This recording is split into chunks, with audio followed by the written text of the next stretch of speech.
нема да биде доволно ова да го пееме. Никогаш нема да биде доволно ова да излегува од нашето срце и од нашето битие.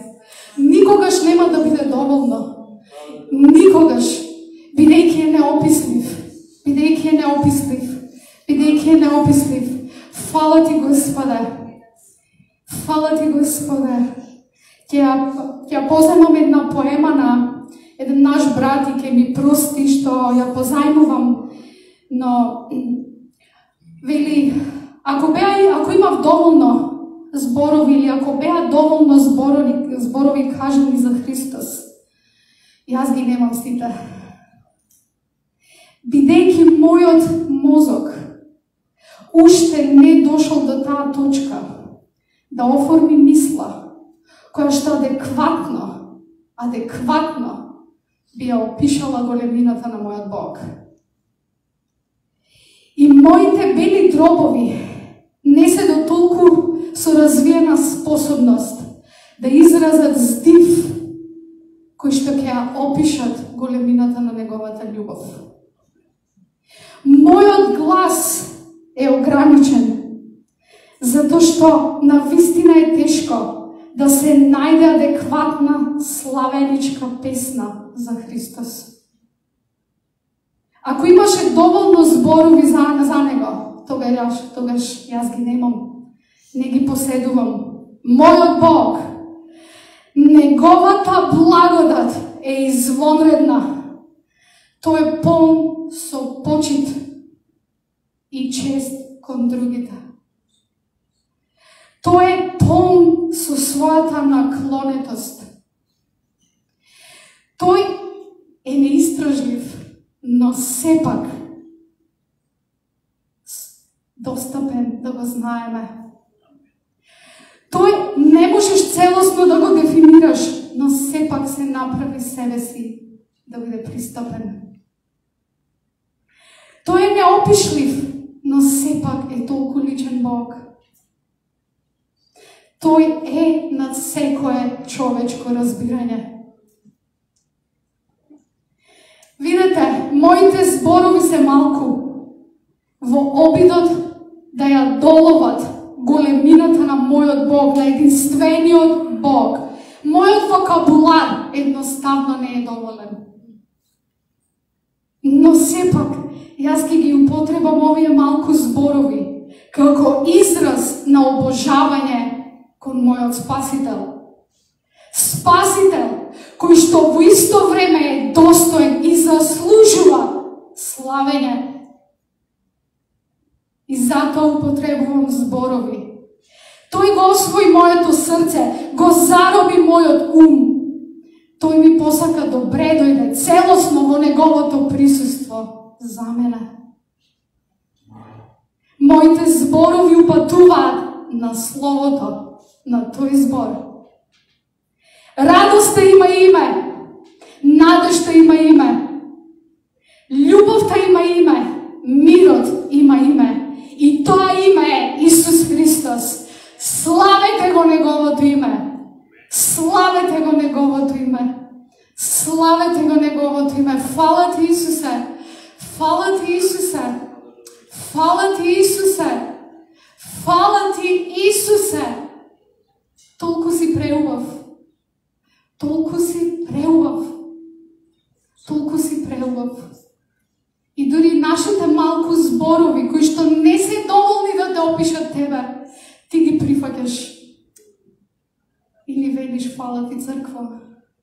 Јас ги прифаќам овие зборови. Ете, таков Бог имаме. На таков Бог му служиме.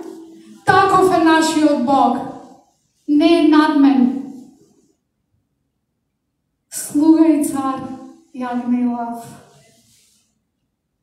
А сепак воскреснат во слава. Ни ги освои срцата со неговата љубов. Не со надменост, не со терор, не со страв, туку со неговата љубов. Со неговата љубов.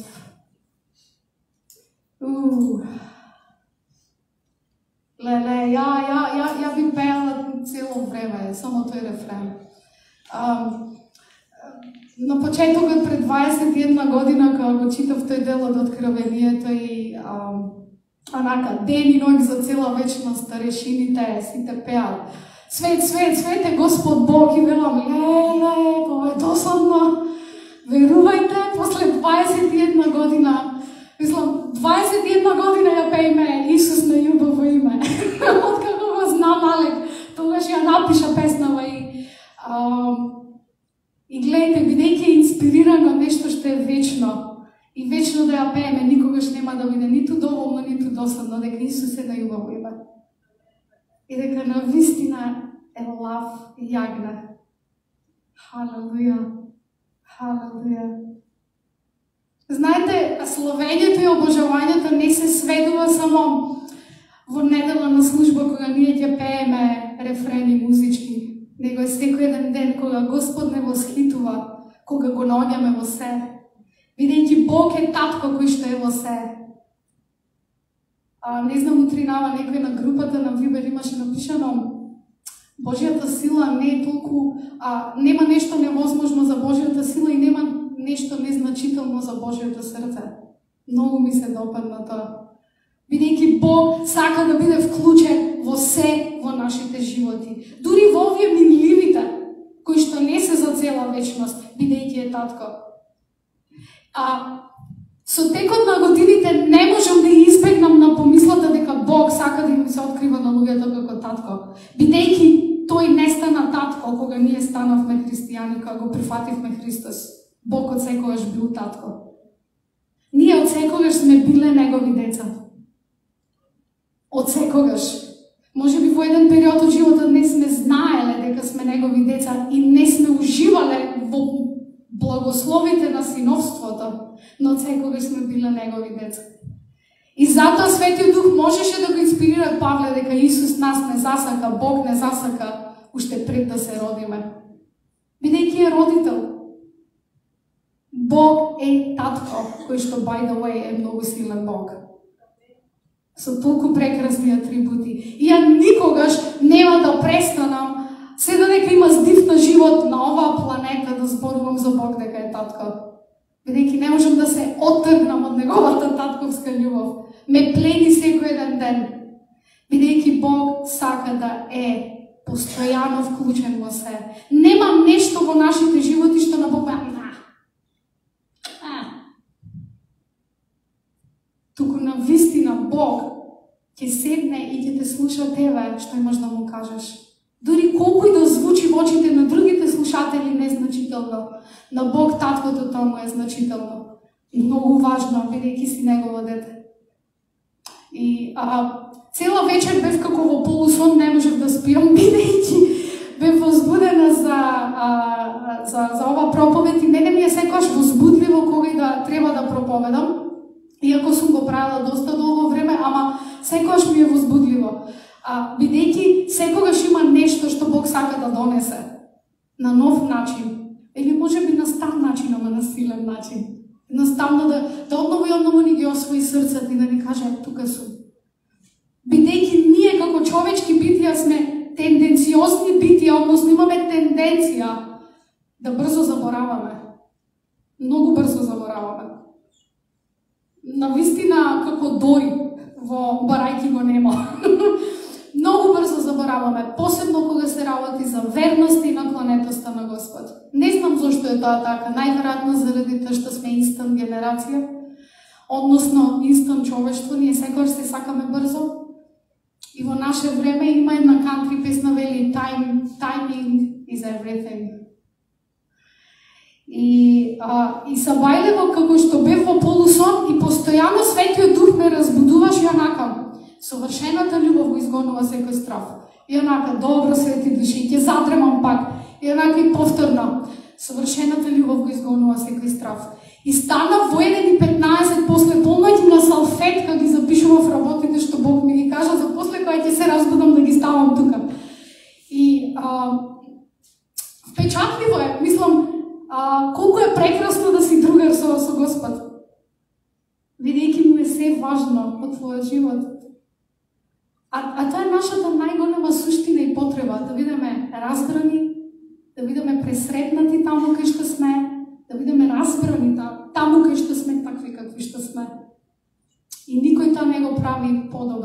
нашиот Татко Небесен? Никој. Никој. И онака како што го читав, нели, поглавието во 1 Јован 4 глава за дека Божјата љубов, односно совршената љубов го изгонува секој страв. Нели, тоа е поглавје каде што е најпознатата дефиниција за Бог. Бог е љубов. Само еден дел од 1 Јован 4:8. Бог е љубов. И во суштина сега, после 21 година, кога го прочитав денес повторно, тој стих ми беше вау, чекај. Тоа значи дека Бог ништо нема да објасни надвор од сознанието дека тој мене ме љуби, бидејќи е постојано љубов. Иако многумина велат, сакам да ја знам Божјата волја. Малкумина се тие во црквата кои што велат, сакам да го познавам Бог. Сите сакаат Божјата волја да ја знаат, но малкумина сакаат да го знаат Бог. А Бог токму за тоа хопне да биде запознат. И затоа Исус не кажа вечен живот е кога луѓето ќе ја фатат и сватат, сакат што е Божјата волја. Не, туку во Јован Евангелието Исус кажа маркантна изјава: ова е вечен живот, татко мој, да те познаваат тебе, вистинскиот Бог. Значи, ако јас сакам да го знам Господ, првенствено јас морам да знам и да прифатам дека мене Бог постојано ме љуби. И се што ќе прави во мојот живот, ќе биде преку призмата на неговата љубов, бидејќи тој е љубов во мојот живот. Само на тој начин јас можам да го запознам Бог, кога ќе прифатам дека тој мене ме љуби и кога ќе почнам да откривам како ме љуби, на кој начин практично ме љуби секој ден, јас него ќе го запознавам. И ако ова ви звучи премногу доктринално или теоретски, најпрост практичен пример. Кога ќе се разбудите утре на сабајле, прашајте го Светиот Дух, како ме љубиш ти денес? Бидете смели и прашајте го Светиот Дух, како ти, Свети Душе, денес ме љубиш? Ќе бидете запрепастени од одговорот. Ви гарантирам и ви ветувам. Еднаш пред 10 години беше го прашал Светиот Дух, што ти се свиѓа кај мене во карактерот, покрај тоа што го љубам Исус. И знаете Светиот Дух што ми кажа? Имаш цел ден да седнеш со мене да разговараме. Звучи арогантно, ама тоа важи за сите вас. Бидејќи Бог е љубов. Постојано. Тоа е неговата суштина. Тоа тој е. И тоа е нашата суштина. Да бидеме љубени. И работата е што ние не сакаме да на некој начин да одиме под лавок и да кажеме како ме љубиш сега. Покажи ми како ме љубиш. Како го љубиш оној онаму. И Бог ќе биде многу практичен и ќе ви покаже. Бидејќи таков е, се му е важно. Секој прашање во нашите животи што ние го имаме, му е важно. Не дека одма ќе го одговори. Да си знаеме сите. Меѓутоа, ќе ви го даде целото внимание и трпение, се што ви треба во тој момент. И дури кога нема да добиете конкретен практичен одговор, пак ќе излезете исполнети, бидејќи знаете кој ве слушна, оној кој што сака постојано да се открива преку неговата љубов за вас. И никако поинако. И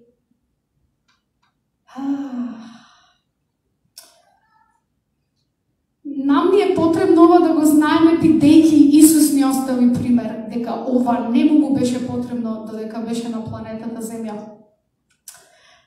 Пред 2-3 недели баш нели во Гласно Сонја имаше едно излагање за скриените години на Исус и има само еден запис за тоа што правил Исус пред да истапи во неговата служба. Во Лука 2:52, запишете си бидејќи нели немаме. И таму вели, Исус растеше во мудрост, во зрелост, нели како човек, како маж, и во благодат пред Господ и пред луѓето. Сега, многу е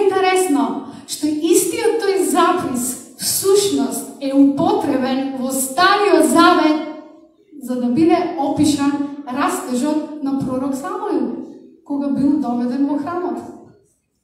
Знаете што пишува во 1 Самуил 2:26?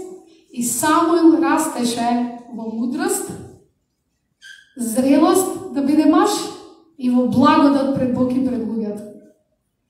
Не знам за вас, меѓутоа јас ова ми беше крајно охрабрувачки што израз, односно опис за човек беше употребен за да се опише животот на Христос. Бидејќи беше човек на земјата, иако беше со божествена природа. Фала ти, Томаш, изобилен благослов. И мене тоа ми беше охрабрувачки. Вау, викам, чекај, истиот опис за Самуил е употребен како опис за животот на Христос. Гледайте како Бог нас не гледа. Не гледа подолу.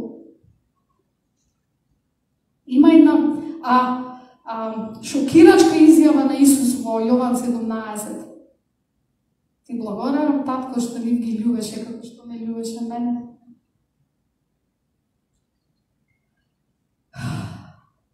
Фала ти, Исус.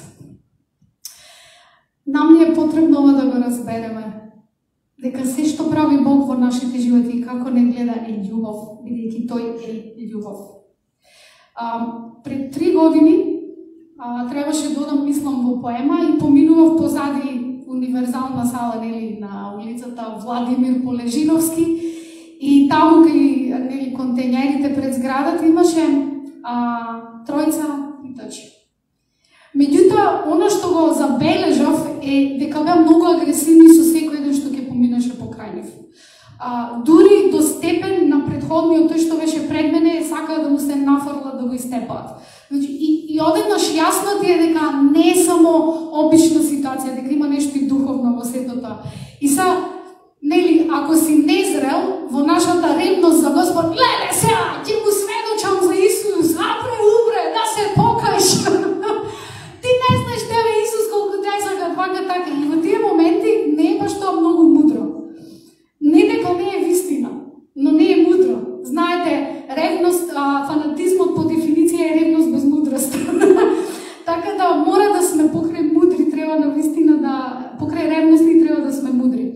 И сега јас поминувам и велам, Господи, јас те имам тебе во срцева. Јас не можам да сум како во параболата за ранетиот сам, нели, мислам што беше што го ранија разбойниците и кога прозелитот помина, нели, тој другиот евреин помина и никој ништо. Велам, јас сега ќе поминам, ама во срцево те носам тебе, не можам јас туку така да поминам, сега како ништо да не е. Ама не можам и да кажам, слушај, Исус, тебе многу те сакат да се гушиме. Не можеш. Пред мене човекот ќе го истепа. И во еден момент Светиот Дух ми вели, размислува и благословувајќи врз основа на она што јас го имам планирано за нивниот живот. Ја велам, окей, покажи ми како ти ги гледаш овие луѓе. Зашто си ги родил? Знаете дека за сите тројца во секавична брзина добив визија зашто ги повикал Господ и врз основа на тоа почнав да ги благословувам. Знаете дека кога јас се приближив до контејнерите се тргна, ништо не ми направија. Бидејќи со самото тоа што влегуваш во нешто што е божествено, во самата таа атмосфера, тоа неминовно ги разоружува другите работи кои што не се инспирирани од Господ. Верувајте. Затоа сме повикани. Тоа е всушност да го љубиш некого како што Бог го љуби. Тоа не значи дека ти ќе видиш инстантно промена само заради тоа што си му кажал дека Исус го љуби. Да си бидеме искрени и реални со самите себе, некој околу нас по 10-15 години се молиме па не се смедеки. Am I right? Така да, но поентата е во тие моменти ние да излеземе надвор од оно што ние го гледаме со нашите физички очи и да се припоиме кон она како Бог ги гледа работите во неговата љубов. Бидејќи тој план за нивните животи е непроменлив. Дури тие никогаш да не влезат во тие планови Божи. Тоа не значи дека Бог не ги сака или го нема таа за нив. Но нам ни помага како да се заштитиме и да не се обесхрабриме. Бидејќи молитвата од тоа место најмногу помага и е најделотворна. Тогаш, Јаков 5:17 и како има смисла. Молитвата на праведникот има голема сила. Бидејќи од позиција како праведник, ти врз основа на праведноста на Христос заземаш став за некој што ти боде очи. И тогаш молитвата не е во тело, не оди до таван, туку на вистина продира до небото.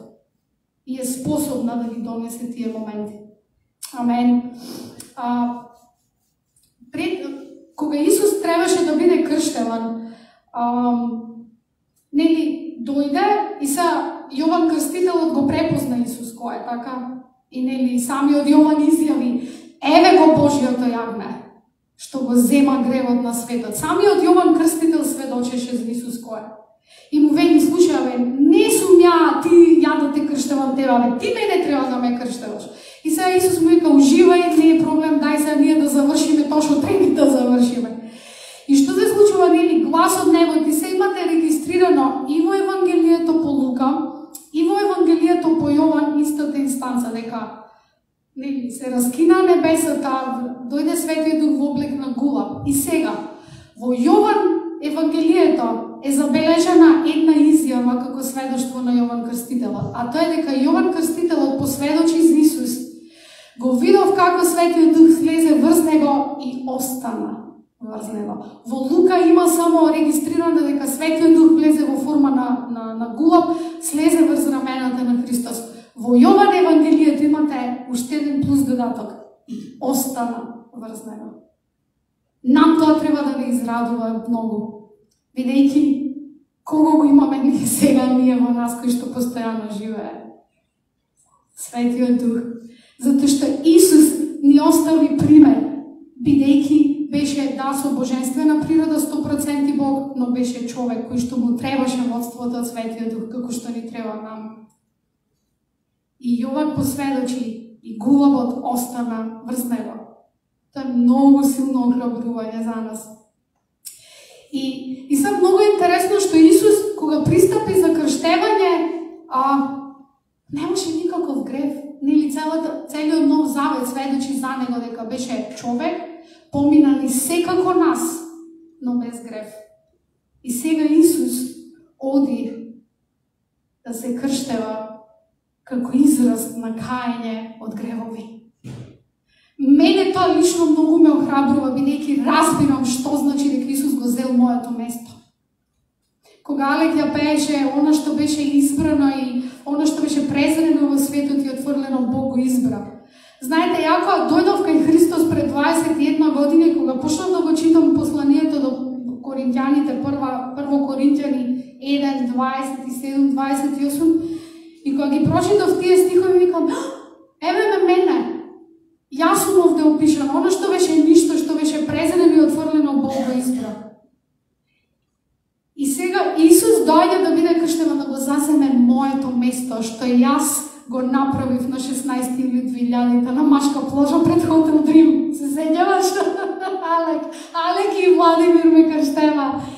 И толку ми е реален Исус. Толку ми е реален и вистините и опипли во мојот живот.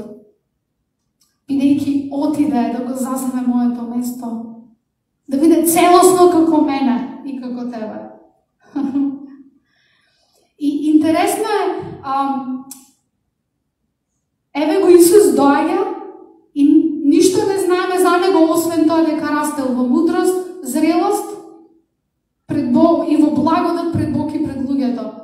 И сега небесата се распарчуваат и се слуша грмовит глас кој што вели: ти си мојот син, кого јас го љубам и во кого јас сум задоволен.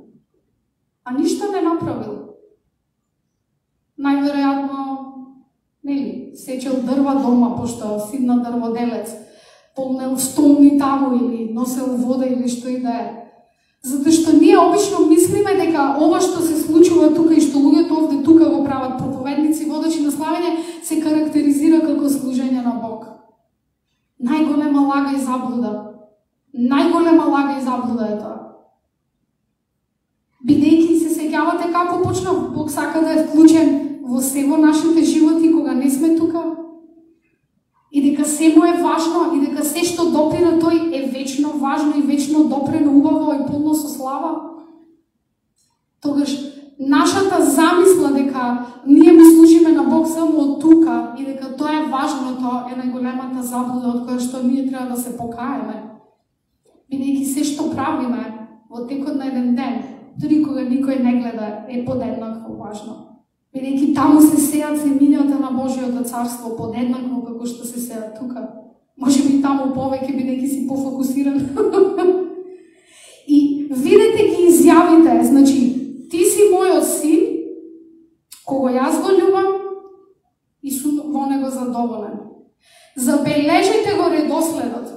Знаете дека во Библија ништо не е случајно, не е туку така му текнало, не знам, на апостолите така да напише. Не, се си има свое значење, зошто е овој редослед. Бидејќи тоа е каде што центрира Бог во нашиот идентитет. Мој си.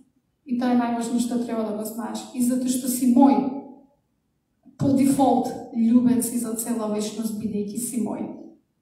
И бидејќи си мој, мојата љубов е врстена, нема нешто што мене нема да ме задоволи во твојот живот, да не те прифатам.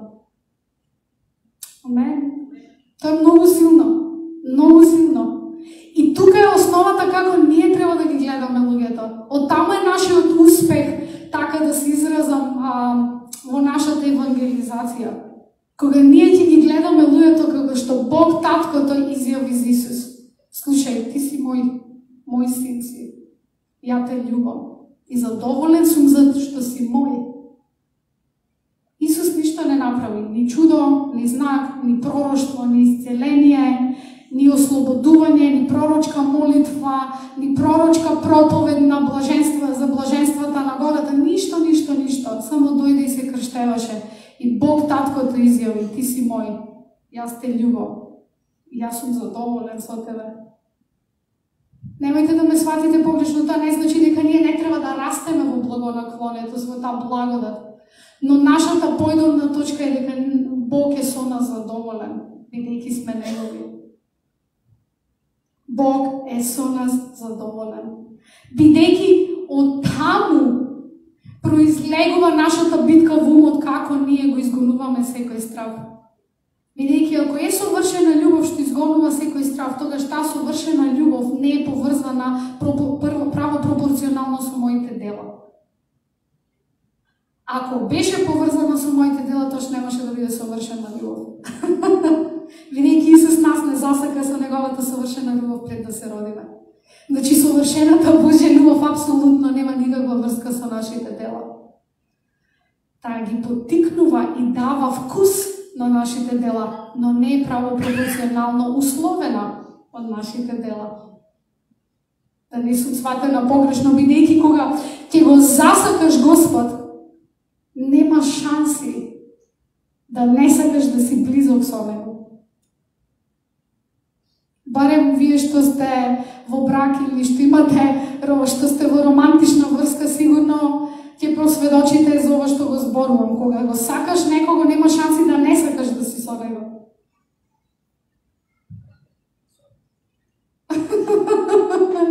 Така да кога ќе се заљубиш во Господ, нема шанси ти да не сакаш да си со него или да не сакаш да го познаваш.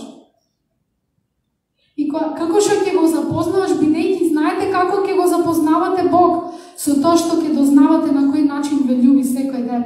Дури во вашата најжолчна ситуација, имате право да кажете, окей, како ме љубиш сега, како ме гледаш во овој момент, кај сум, што сум го приказнала. Знаете, Бог нема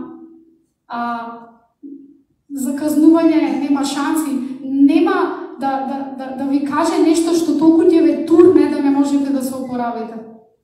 Дури и укорот на Светиот Дух е толку добар и на таков джентълменски начин направен или докажан или покажан што нема шанси да не се смените. Нема шанси. Таков е нашиот Свет Дух. И кога ние ќе го разбереме ова, ние во суштина влегуваме во вера.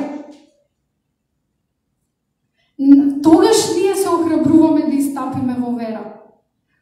Знаете, нели, пишува дека Исус е авторот и довршителот, сега многу преводи го ставиле или го додале нашата вера. Меѓутоа, оригиналниот запис е Исус е авторот и усовршителот на верата.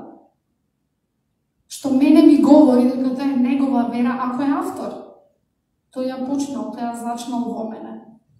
И тој ме усовршува во разбирањето како неговата вера во мене действува во мојот живот, како ја можам да истапам во работите. Знаете,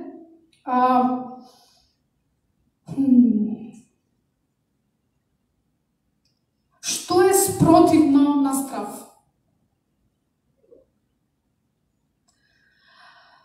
Некој ќе каже најверојатно може присуство на ептен набој силен, голем на чувство на бестрашност или на храброст или на одважност. Така, нели? Што е спротивно на страв?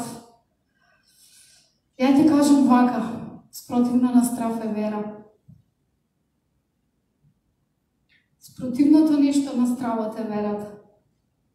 Без разлика на нашата емотивна состојба. Знаете, стравот е емоција. Основна емоција, бидејќи ја имаат и животните и луѓето. И многу е нормално да ја имаме во нас, така? Спротивно на стравот е верата. Бидејќи верата не е емоција. Авторот на посланието до евреите ни дал многу убава дефиниција што е вера. Тврда увереност за нештата на кои што не се надеваме, но уште не ги гледаме. Ама знаеме дека се тука присутни. Значи, љубовта нас, како Господ нас не гледа, нас ни овозможува да истапуваме и да живееме како што е опишано, праведникот ќе живее по вера. Со други зборови, во Гецеманската градина пред Исус да се соочи со распнувањето. Исус и како се соочуваше со емоцијата на страв.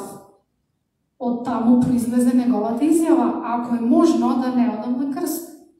Со други зборови, Исус стана свесен за својот страв дека нема да биде веќе близок со Бог Таткото заради гревот. И тоа му беше незамисливо да живее без заедништвото на Бог Тато. И затоа се идентификуваше со нас во такви ситуации на страв. Но видете неговата изјава, ете верата, бидејќи знаеше кој го возлюби и како го љуби. Бидејќи во Јован 13 што се вели?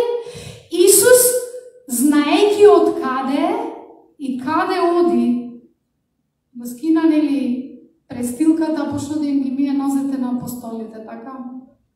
Значи, Исус знаеше на кој начин е љубен од Таткото, дури во моменти кога не разбираше, како во Гецеманската градина. Или во пустината, кога беше одведен да биде искушуван. Но, ете ја, љубовта на Бог Тато, како не гледа преку неговата љубов за нас, што прави во нашите животи? Ама не мојата волја, твојата. Ама не, Господе, врз основа на сега ја како се чувствувам, туку врз основа на верата што ми ја даде. Бидејќи ти ја зачна и ти ќе ме упатуваш. Јас кога одев во Англија, сите ме прашува, знаеш некого таму во Англија? Некој од Англија има соработка со црквите во Скопје? Не. Па како ќе одиш? Па врз основа на тоа што Господ ми рече да одам. Што мислите, кога летав за накај Лондон, во моето срце немаше емоција на страв? И како? Бидејќи се соочуваш со многу неудобности од твојата удобна зона, надвор кога си. Така? Исто како Исус. И Исус се соочи со таа неудобна зона. Леле, се парафразирам, нели, на Виолета стил. Што ќе правам ја без заедништвото на Бог Таткото, ако е можно да не одам на крст? Ако е можно. Ние имаме право. Нам тоа ни е дадено од Бог Таткото да општиме со Него за се што ни се случува тука и тука. Бидејќи е Тато. Без оглед колку и вашето дете да нема смисла и поврзаности на тоа што ви го зборува, вие ќе се вклучите и ќе разговарате на негова ниво. Како што до годините, како што ќе расте во мудрост и во зрелост, така ќе се менува и вашиот пристап. Меѓутоа на Бог му е апсолутно важно нашето резонирање. Не дека секојаш сме во право, туку Бог сака да го вклучи нашиот ум во процесот на верата. Затоа Павле не охрабрува нас во Римјаните. Обновувајте си го вашиот ум. Видете, Бог не ќе да го исклучи нашиот ум, за да бидеме Господ кажа, да. Бог сака да го вклучи нашиот ум. Бидејќи нашиот ум, кога е обновен, на вистина прави чуда заедно со верата во нас. И од таму, сето тој врз основа на неговата љубов, како тој нас не љуби. И затоа секој пат на секој праведник е уникатен, бидејќи Бог различно ги води сите. Немате матрица. Имате основа и внатрешност која што не се менува, но секој патешествие е уникатно. И ми се допаѓа таа дефиниција за верата. Верата е тврда увереност за нештата на кои што се надеваме, иако не ги гледаме. Многу силна изјава е. И знаете, љубовта тоа го прави, кога ќе знаете на кој начин Бог ве љуби практично секој ден, тоа оваа дефиниција ќе ви биде многу реална и опиплива. Бидејќи кај да сте, на работа, на школа, што и да се случува, со кого и да разговарате, вие ќе стоите во тоа и вам ќе ви биде толку живо. Светот ќе зборува едно, ќе резонира едно, вие ќе бидете на сосема друга фреквенција, бидејќи ќе ги гледате нештата на кои што се надевате, иако физички уште не се видливи. Ама ги гледате. Ја еднаш го кажав ова на проповед, дека во моето срце има толку надеж од Господ за Македонија, што јас знам дека сите работи на кои што се надевам дека нема да ги видам во мојот животен век. Ете, толку многу се надевам. Значи, ќе треба неколку генерации за да се оствари сето тоа на кое што јас се надевам на Бог за Македонија.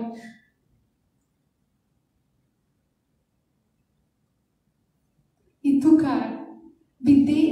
е силата, бидејќи живи ми се нешто, едноставно гледам поинаку. Навистина гледам поинаку и кога луѓето ќе кажат, ама вака е, ама онака, ама вака е, ама... Ја застанувам пред Господ и велам, окей, Господе, сега ова го слушнав и ова го слушнав. Чекај сега, да се испразнам, да изфилтрирам све што чув. Чекај, кај си ти во целиот муабет? Кој е твојот збор? Како ти гледаш на оваа ситуација? Знаете, кога го завршив медицинското, прва работа што ми ја кажа беше: слушај, ти имаш проблеми со тоа што имаш 43 години, а сега завршуваш медицинска сестра. И знаете што? На телефон токму тоа ми го рекоа. Прво прашање кога ме праша нели за пракса или за вработување, а колку години имаш?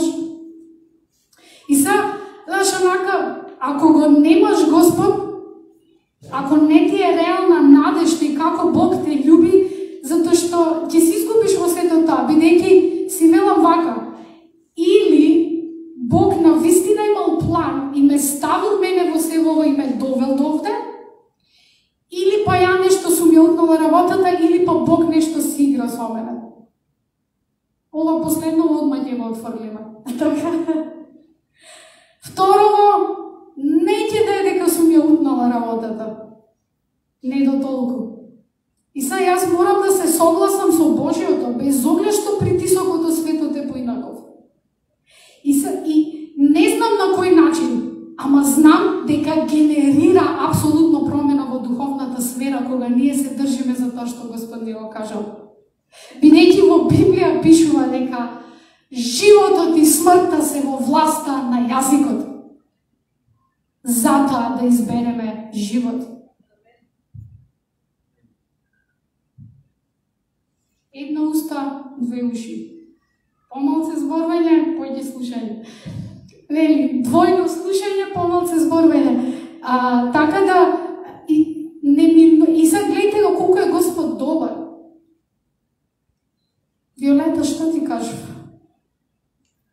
Имај доверба во мене. И сега тоа звучи ептен доктринално, теоретски само. Господ кажа да имаме доверба во него. Добро, дали нешто друго ти кажа? Ништо друго да ми кажа. Еми не барај. Толку. Кој ќе дојде време ќе каже нешто друго, Господ. Ти сега гради во себе ова. И најтешкото е практично да се одржиме во тоа. Имај доверба во Господ.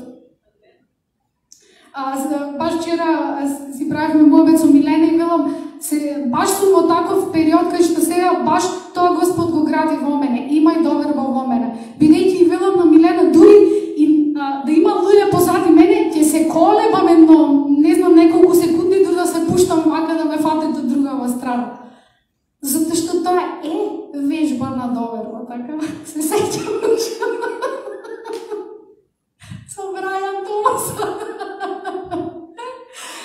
Тоа се не заборавни моменти, меѓутоа толку имаше Брајан Томас доверба во вас, штете се одлучи на тоа. И меѓутоа, таков е нашиот Бог. Таков е нашиот Бог. Тоа е таа вера, која што, нели, онака на светот му е, вие не сте нормални. А ние запишаме, Павле запишал, за светот ќе бидете луди заради вашата вера. Мислам, ова не е моја изјава на Павле. Ја најдете во 2 Коринќани. Ние за светот бевме бутали. И стварно, мислам, стоиш на телефон и слушаш, на 43 години тебе медицинска сестра да те приема, а одвамо имаш сведоштво во срцето, носиш дека Бог ти отворил врата. И други луѓе ти потврдиле дека е Бог. И се слушаш до телефон, слушај, 43, пиши пропал. Знаеш, гледам ти го умот, пишам ти свирче, така, народски кажаме. Мислам, али, кај Господ не е така. Мислам, и сега, знаеш, ова се ви кажувам практични работи. Како љубовта, како Господ нас не гледа и како таа љубов, во сушност, нас не држи во вера. Ова се тие моменти. И видите, кога Исус ги испрати апостолите, нели имате во 3 Евангелија регистрирано, нели на едно место 12 ги испратил, во Лука е само регистрирано дека испратил 72. И са, врз основа на што ги испрати? Врз основа на неговата љубов кон нив, првенствено, и врз основа на неговата љубов за другите што треба да чујат добрата вест преку нивната уста. Бидејќи како се манифестираше добрата вест? Зашто им даде авторитет Исус? Одете двајца по двајца, изгонувајте демони, воскреснувајте мртви, полагајте раце на болни и проповедајте дека Божјото царство се приближи. Видете, Божјото царство, во Божјото царство све е наопаку. Го спомнав овој претходниот пат. Бидејќи Божјото царство е царство на крал, во чие што срце, во центар се скршените, напатените, заробените, врзаните, угнетуваните. Тоа е Божјото царство на таков крал. Во сршта на срцето на тој крал е ослободување. Бидејќи како беше Исус опишан во Дела апостолски 10:38. Го знаете Исус, кој што одеше наоколу, правејќи добрини, исцелувајќи ги луѓето од болести и ослободувајќи ги сите кои што ѓаволот ги угнетуваше.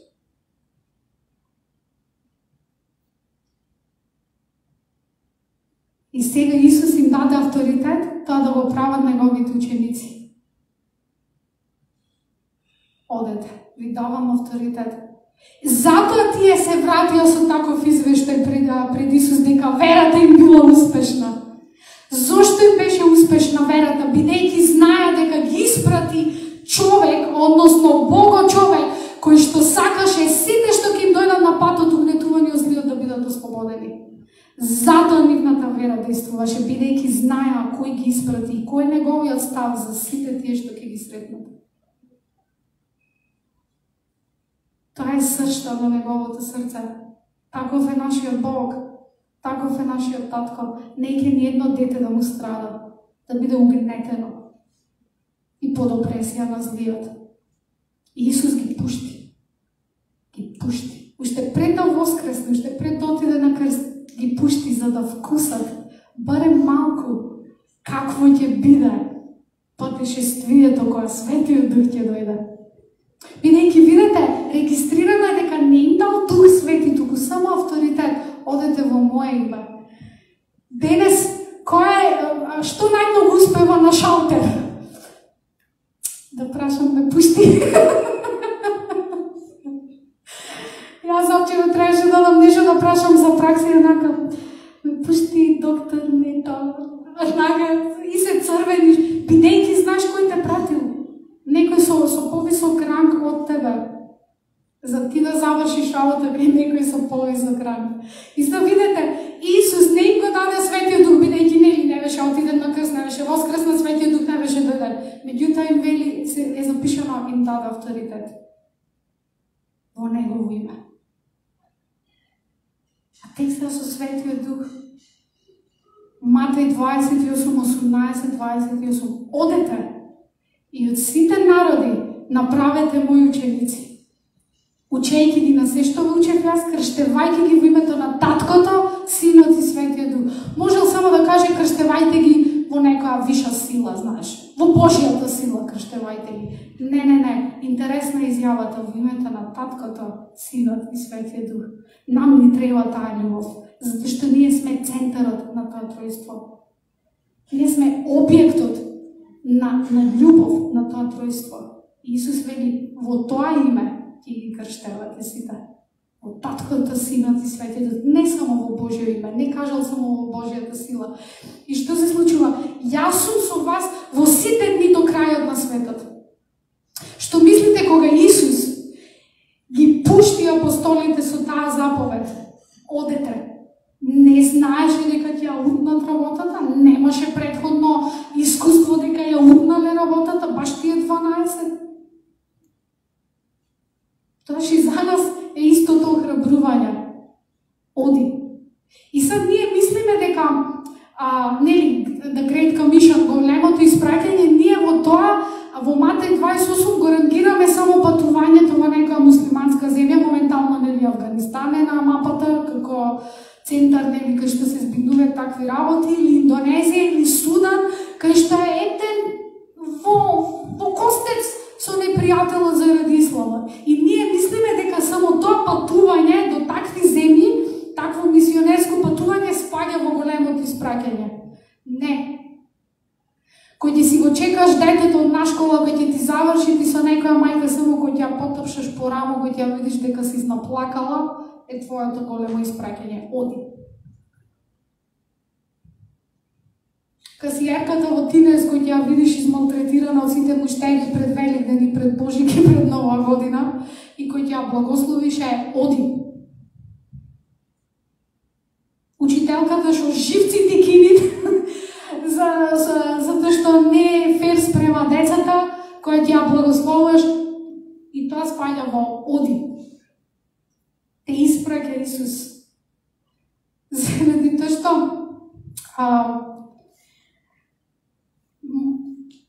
ние треба да го вклучиме Исус во све, во секојдневието на нашиот живот. Бидејќи, знаете, кога Исус нахрани 5000 и брže болje одма го викнаја за уште 4000 после тоа, така? И после тоа го викнаја нели Јаир, фарисеј од синагогата, амон заман иде и ќерка ми е на умирање. И зашто што се случува? На патот за Јаировата куќа Исус ја исцели таа што имаше 12 години течение. Пред тоа го исцели слугата на стотникот, ниту му ојде дома, туку стотникот го разбра моментот на авторитет и му вика, слушај, јас имам еден слуга она што многу си го сакам. Болен е на умирање. Пушти збор ќе оздрави. Не мора да идеш дома. Јас сум стотник, имам под мене луѓе, знам како функционират авторитет. Пушташ збор и готово, завршена работата. Исус онака восхитен од неговата вера. Ваква вера нема во цел Израел. Што сакал со друго да каже? Стотникот бил римјанин, врска немал за живиот Бог. Ама ја фатам фреквенцијата на Светиот Дух. И Исус му дава чест и почест за неговата проницливост. И на вистина слугата бил исцелен. Дури Исус не кажал, во името на мојот Бог, небесен татко, твојот слуга нека биде исцелен. Ништо од тоа нема. Само е разговорот. Знаете дека молитва е само кога разговарате за некого. Еј, Мито, што се случи со таа девојка, ја мислам. Знаете дека ова е молитва, дека не морам да кажам во името на Исус Господе, вака, така, онака. Бидејќи Исус и стотникот само разговарале за слугата. Исус не се помоли. Вика, гледа, голема е твојата вера, нека ти биде според верата. И слугата исцелен. Јоп, дур дошол Исус, нели, онака како во помалите градчиња, кога си стигнеш до чаршија, ќе ти требите едно 40 минути, заш 100 луѓе те застанале. Шо опреш како си, мајка ти како е, стрикот ти како беше, апре, умре и никако да стасаш до напаза. Така Исус, дур стасал дока Јаир, ќерката умрела, а била на умирање пред тоа.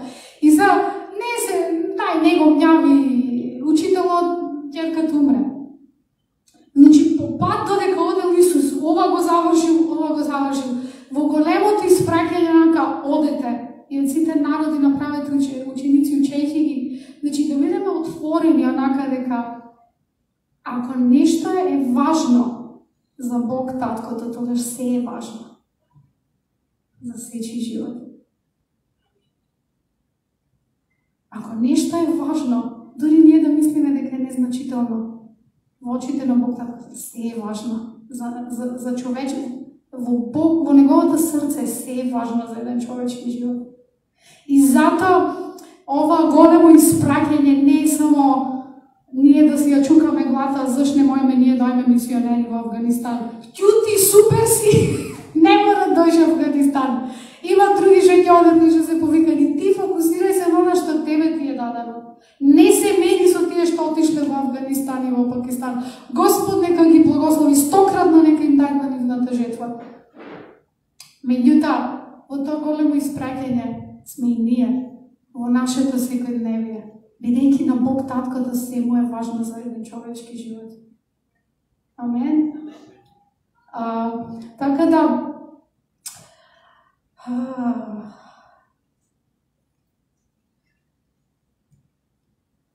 Халелуја Исуса.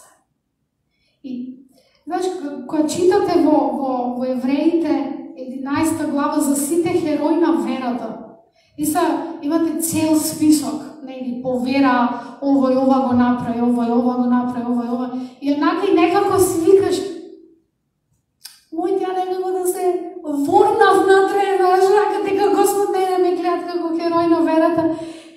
Да, сите ние сме. И кога би имало можност да се напише некој нови книги некогаш, Бог така не гледа како херој на верата, бидејќи праведникот ќе живее по вера. И кога ги гледате работите или кога ги читате за нив, како Господ ги извел во нешто непознато, надвор од удобна зона. И са првото прашање е, ама зошто Господ го направил тоа? Па сам, мака виделе луѓето, тешко било. Знаете што? Не можеме да растеме во познавањето како Бог не гледа во неговата љубов ако сме на исто место постојано. Ако сме во удобна зона, никош нема да разбереме што е вера и како верата действува и сето тоа. И тоа Бог не го прави заради тоа што нас треба нешто да не научи. Не. Првенствено на Бог, зошто не носи од познато во непознато е за да ги повикат Божјите планови што тој ги има за нас на виделина. Бидејќи ако сме тука, нема можност да ги донеси на виделина вамо. И заради тоа потребно му е од точка А да не доведи во точка Б, кај што ние ќе ги искусиме неговите планови за нашиот живот. Бидејќи се многу.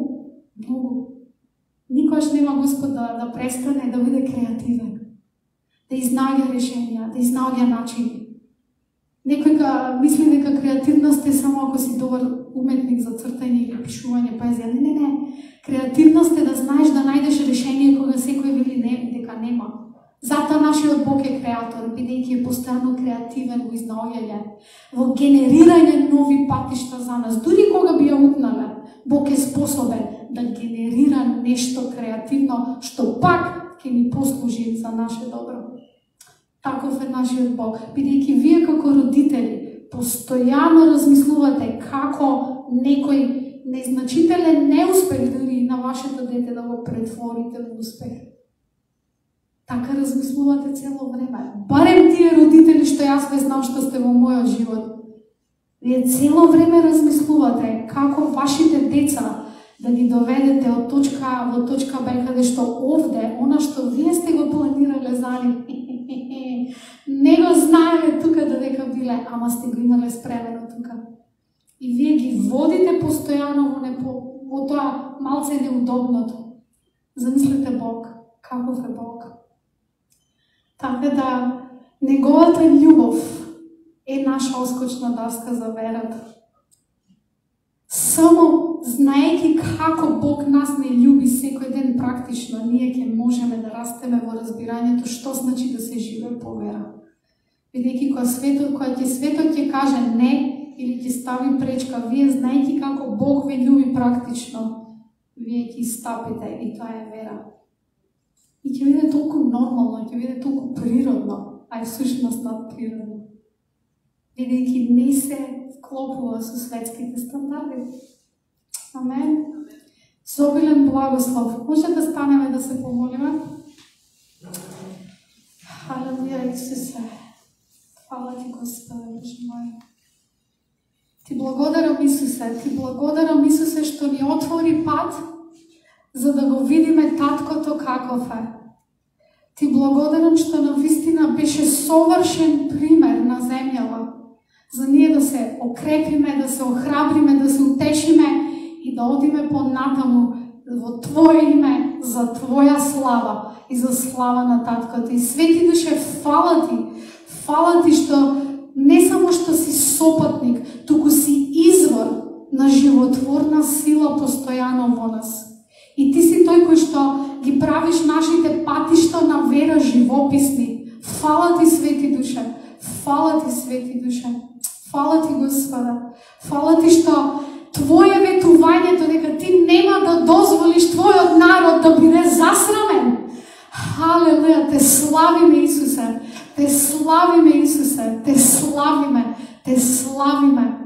Да, Господе, Твојот народ Ти нема да дозволиш да биде засрамен. Таков татко си Ти. Таков татко си Ти. Од сила во сила, од слава во слава. Фала Ти, Господе. Фала Ти, Исусе. Фала Ти, Исусе. Фала Ти, Исусе. Фала Ти, Исусе. Халелуја. Халелуја. Господе, јас ја благословувам оваа недела да биде недела на посетна инспирација од Светиот Дух за декларации. Фала Ти, Господе Боже мој.